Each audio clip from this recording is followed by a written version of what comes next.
j'aime bien rappeler qu'un régime santé, c'est un régime à dominante végétale. Et rappelez-vous, vous qui nous écoutez ce soir, que dans le végétal, c'est pas signe de tristesse, c'est pas signe de routine, c'est pas signe de répétition. On a dans le végétal, bien sûr, les légumes de saison. Hein, c'est pas la peine d'aller manger des cerises au mois de décembre et des haricots verts non plus au mois de février. Donc prenez des aliments de saison, idéalement sur des circuits courts. Ça, c'est le plus important parce qu'il y a une logique, il y a une intelligence derrière tout ça. Les aliments arrivent là où nous vivons, au bon moment, par rapport à nos besoins physiologiques. Et cueillis en circuit court pour avoir des produits qui soient cueillis à maturité. C'est là où les aliments végétaux synthétisent le plus les protecteurs, les cardioprotecteurs, qui sont les différents antioxydants.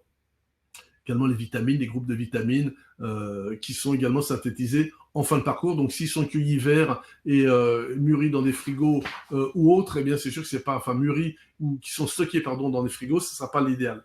Donc ça c'est extrêmement important justement de respecter ça. Augmenter le végétal, c'est aussi tous les légumes secs.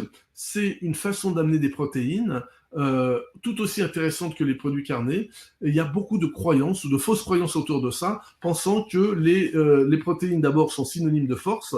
Et je rappelle que les animaux les plus puissants, les herbivores, sont les plus puissants, ils mangent que du végétal. Le mammouth était le plus grand animal peuplant la Terre. On a aujourd'hui l'éléphant. Ce sont des animaux qui sont des herbivores. J'entendais un sportif qui était végétalien, il disait « Si tu es fort comme un bœuf, mange comme un bœuf, c'est-à-dire de l'herbe ». Donc, je trouve cette expression agréable. Donc, on a tous ces légumes secs qui sont source de protéines, et que la protéine vienne, les acides aminés viennent du végétal ou viennent de l'animal, ça a exactement la même fonction. Et la fausse croyance qui a été entretenue aussi par le lobbying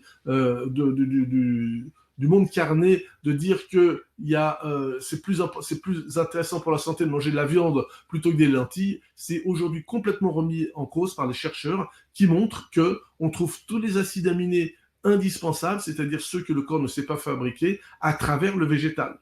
Donc dans le végétal, on a également les bonnes graisses, j'en ai parlé tout à l'heure, donc c'est toute la famille des oléagineux, ça va de l'avocat aux amandes, aux cajous, aux pistaches, aux pignons, etc.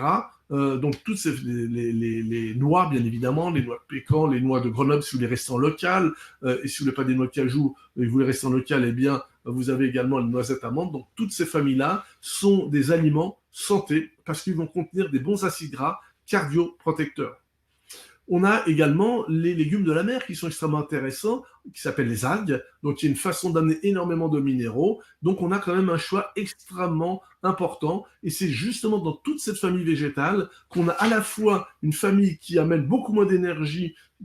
En nutrition, on parle de densité énergétique moindre que leurs homologues comment dirais-je, issus du monde animal, tels que les produits laitiers pour les graisses, tels que les protéines, telles que la viande rouge, viande blanche, les œufs, etc.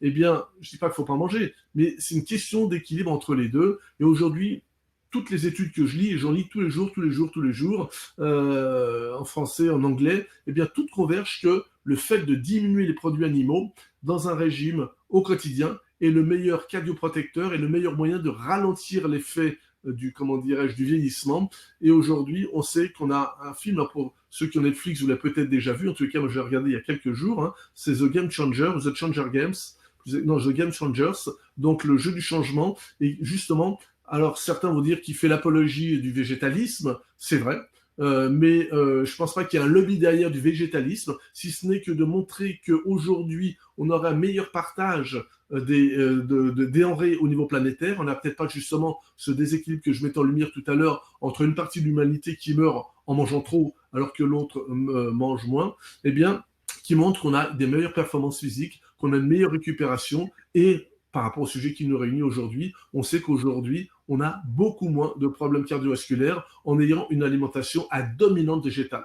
Encore une fois, je ne fais pas l'apologie que végétalisme. Vous pouvez manger des produits animaux, c'est une question de choix individuel, mais selon mes connaissances en médecine nutritionnelle, donc en nutrition et en naturopathie, eh bien, manger plus de 2 fois par semaine de la viande, il y a des facteurs à risque qui augmentent. Manger plus de 1 à 2 fois par semaine des produits laitiers, c'est pas 2 à 3 fois par jour, 2-3 fois par semaine maximum, on augmente les facteurs de risque. Et Walter Longo, qui est le spécialiste en recherche en biogérontologie sur un régime contre le vieillissement ou sur le ralentissement du vieillissement, lui dit 2 protéines animales par semaine. Donc il est encore plus drastique que moi.